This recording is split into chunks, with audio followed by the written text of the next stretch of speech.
కడప జిల్లాలో వరుస చోరీలకు పాల్పడుతున్న దొంగ అక్బర్ అలీని చిన్న చౌక్ పోలీసులు అరెస్ట్ చేశారు. దొంగ వద్ద 40 గ్రాముల బంగారు నగలు స్వాధీనం చేసుకున్నారు. పట్టుబడిన అక్బర్ అలీపై కడప నగరంలో వివిధ పోలీస్ స్టేషన్లో 20కి పైగా కేసులు నమోదైనట్లుగా తెలిపారు.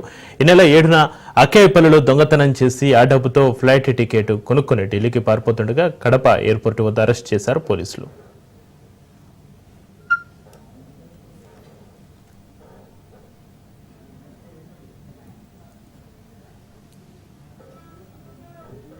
పరిధిలో ఈ ఎన్జిఓ కాలనీలో మృత్యుంజయ కుంటలో జరిగిన కేసులకు సంబంధించి అక్బర్ అలీ అనే ప్రాపర్టీ అఫెండర్ ని సస్పెక్ట్ చేస్తూ ఉన్నాము. అతని కోసం సెర్చ్ చేస్తూ ఉంటే మాకు రాబడిన సమాచారం మేరకు అతను నిన్నటి రోజు ఢిల్లీకి ఫ్లైట్ కి వెళ్తాడనే సమాచారం వచ్చింది.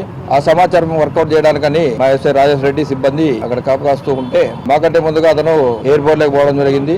తర్వాత మా ఎస్పీ రాజశ్రీ అశోక్ కుమార్ ఐపీఎస్ గారి ఉత్తర్వులు వారి యొక్క ఆదేశాల మేరకు ఆ ఎయిర్పోర్ట్ సిబ్బందికి ఇన్ఫర్మేషన్ ఇచ్చి అతను అక్కడి నుంచి తీసుకొని రావడం జరిగింది. తీసుకొని వచ్చి విచారిస్తే అతను మా దగ్గర ఎన్జిఓ కాలనీలోను మృత్యుంజయ కుంటలో చేసిన నేరాలను అంగీకరిస్తూ అదే విధంగా నిన్న రోజు తాలూకా పోలీస్ స్టేషన్ పరిధిలో అక్కాయపల్లిలో ఒక ఇంటిలో దొంగతనం చేస్తాడు. అంటే వాళ్ళు ఇన్మేట్స్ ఎవరైతే ఆ ఇంటి కలిగిన వాళ్ళు ఉంటారో వాళ్ళు బయటకు పోయినప్పుడు ఆ వెనక డోర్ నుంచి అతను ఎంటర్ అయ్యి ఆ ఇంట్లో గల దాదాపు నగలన్నీ దోసుకొని పోవడం జరిగింది. దానికి సంబంధించి నిన్ననే కేసు కట్టడం జరిగింది.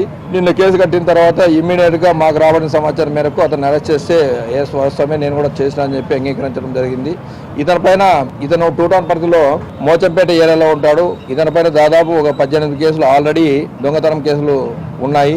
ఇతను మోస్ట్ వాంటెడ్. మాకు ఏదైనా అఫెన్స్ చేయిస్తాడు ఇక్కడ చేసి ఇతను ఢిల్లీ గోవా ఈ ఏరియాలో తిరుగుతుంటాడు. కొంచెం ఎక్కువ ఎంజాయ్మెంట్కి అలవాటు పడి చెడు వ్యసనాలకు అలవాటు పడి ఈ దొంగతనాలు చేస్తున్నట్టు నేరాన్ని అంగీకరించాడు. ఇతని పైన మా ఉన్నతాధికారులకు తెలిపి చట్ట ప్రకారంగా గట్టి చర్యలు తీసుకు చిన్నచౌక్ పోలీస్ స్టేషన్ పరిధిలో ఈ ఎన్జిఓ కాలనీలో మృత్యుంజయ కుంటలో జరిగిన కేసులకు సంబంధించి అక్బర్ అలీ అనే ప్రాపర్టీ అఫెండర్ ని సస్పెక్ట్